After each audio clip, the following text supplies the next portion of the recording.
धरती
बहन। बोलो बहन। अपना चारों पांचों सखी कहाँ के रहने वाली है बहन? अरे बहन, अपना चारों पांचों सखी में सबसे बढ़ करते हुए चाहा तो ही कह के सुना सके कहाँ के रहने वाली थी। अरे बहन, अपना चारों पांचों सखी मृत्यु बन के रहने वाली है बहन। क्यों नहीं बहन, जब चारों पांचों सखी मृत्यु वन में जन्म ली, जब 4-5 साल की चारों पांचों सखी हुई, उस दिन सरस्वती के मंदिर में पूजा करने के लिए जाती थी। लेकिन आज चारों पांचों सखी को रमन चमन वाले की स्थिति है कि जाते चलो शिववार के मंदिर में पूजा करने के लिए। और के जल्दी चले कि शिववार के मंदिर में जाकर के पूजा करेंगे बहन। गए भैया भरा वाली, अगर हमने जो पूजा करेला किया गए, अगर ये नहीं थे, अगर पूजा का काम है चले बेची नहीं गए करती तो कुछ भी कर दिया। अरे बहन, और के अपना सब सखी कि शिववार के मंदिर में जाकर के पूजा करती है बाबा, और के सुंदर घाट है और सुंदर बड़े बहन। गई घर का घर अब बोर कर रहा कोई छै पोखर पर का बोरा गाछ बोर में बुझे छी नहीं गए क्या बुझे छी से अरे सैया ने बुझे छे हम घर वाला ने पिया पिया सनु रखे वाला किया गए भाई पटनी गए बहे के तारा गाछ भेल जाय छै, आसमान में ठेकर दै छी आ सोन बुझे छी छौरी के ढोले ले गए तोरे से बेटी रह गया की कहल के समझली कल के लाज के काट कर बाजा त दे आ टाट में भूर के देखो त दे गए कछे की गए चुप गए पत्नी पातर चूरा अतर पत्नी के नहीं रखत के दूरा के तोरे देखा छिया गए भाई खो की ओने रही कि हमरो ले काना तार के की कैसे सनसन पिठार सनसन आ कोठी पर राख देलिए भभोर गेले कछे की अगर लाल साड़ी टांगल या आ साला मोन लागल या जय काल का की कथा वाली जी सिसानी वाली जय निकल का लट लट कर के आना लग जाना असरा के काला ठीक ठाला कछे की के बैठल छी बोरा पर आ मंदिर पकड़ाली वाला बुढ़वा पर निकाले भेटे छै तोरा की हो बाबा छोटी का हे बरला जाए बकाटा द अयो मास्टर साहब ये नगर से बाबा हमरा छाड़ा पाटी वाली दिया ले छै ना ओकरा कुछ न पूरा छै किया दावला भैया के गला जे छै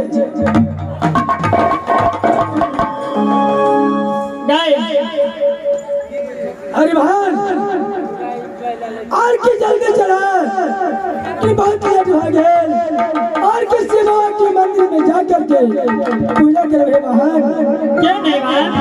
क्या से चारों पांचों सखी मिल करके शिववार की पूजा करने के लिए बच जाएंगे हां भाई चलो ना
Yeah.